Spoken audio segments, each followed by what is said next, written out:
Pertama, saya melihat satu masalah yang kecil mungkin jadi pikiran kita.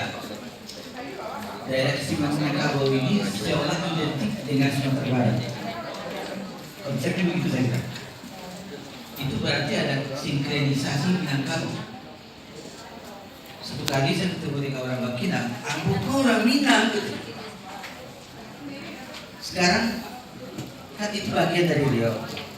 Sebagai akibat kalah perang kan Sumatera Tengah dikapling di 3 provinsi. Di Bangkinang itu masih pakai gonjong, pakai ada. Bahasa orang Bangkinang bersama loh sampai dulu. Apa? Berarti mana?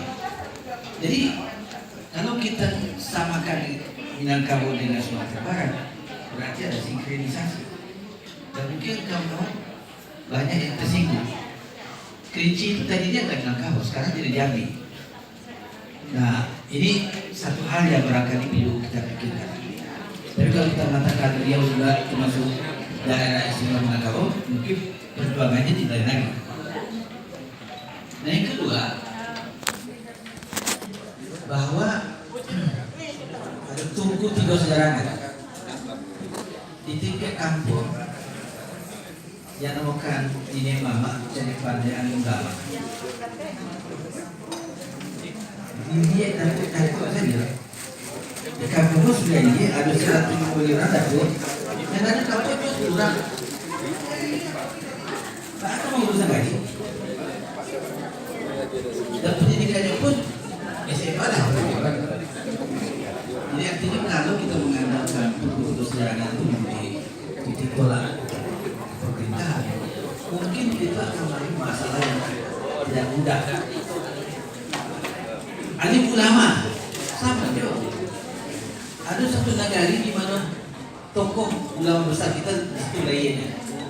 Itu satu kali Jumatan, tidak ada khotib Jumat. Jadi aku kira apa yang kita persepsikan tentang kau ini tidak sama dengan datuk-datuk yang keponakan hubungannya tidak sama. Dulu datuk itu punya sawah kebesaran. Ini di apa namanya di Doga Selangka yang tinggi kebesaran dia ada sawah kebesaran. Ini sawah itu dikapling-kapling tentu kan ketek. Jadi bahkan kalau dulu tuh datuk itu bagi kemakan. Kini tidak, dia tidak begitu makan. Ada masalah tertentu yang muncul. Jadi akhirnya walaupun ide bagus, ada hal yang barangkali perlu dipikirkan lebih jauh. Nah, masalah pendidikan. Sekali yang menggunakan secara kawan menceritakan bahwa Sumatera Barat itu dulu pernah menjadi industri pendidikan. Apa itu terjadi di Sumatera Barat? Kapan baru industri pendidikan? Bahwa ada tokoh-tokoh nasional berasal Sumatera Barat, iya. Tapi pendidikannya tidak hanya Sumatera Barat. Pendidikannya di luar Sumatera Barat, atau sampai ke Belanda dan sebagainya. Jadi kalau dia melakukan industri pendidikan, di mana itu menjadi menonjol dan mempunyai cabang-cabang yang banyak dan diadopsi oleh orang sistemnya. Kira Sumatera Barat bukan contoh. Satu contoh saja. Gontor itu terkenal. Ini Gontor itu punya cabang 20. Tapi Gontor alumni itu alumni beratusan.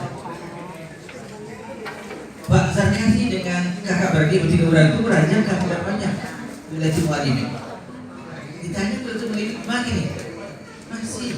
Coba cek dulu ya. Artinya itu bukan industri pendidikan. Jadi dia tidak bisa menggunakan. Maka kesulitan untuk survival. Itu sekolah yang setingkat dengan Gontor yang sangat dikagumi di mana dulu dan kini masih INS Kayu Tanam. INS Kayu Tanam masih ada kini, tapi ini susah. Jadi untuk mengklaim diri kita bahwa Sumatera Barat pernah jadi pendidikan, mungkin tidak tepat gitu. Dan untuk memperbaiki keadaan di INS itu segala mantan menteri dan dulu kita berusaha, tapi ya susah tidak bisa dikembangkan. Nah,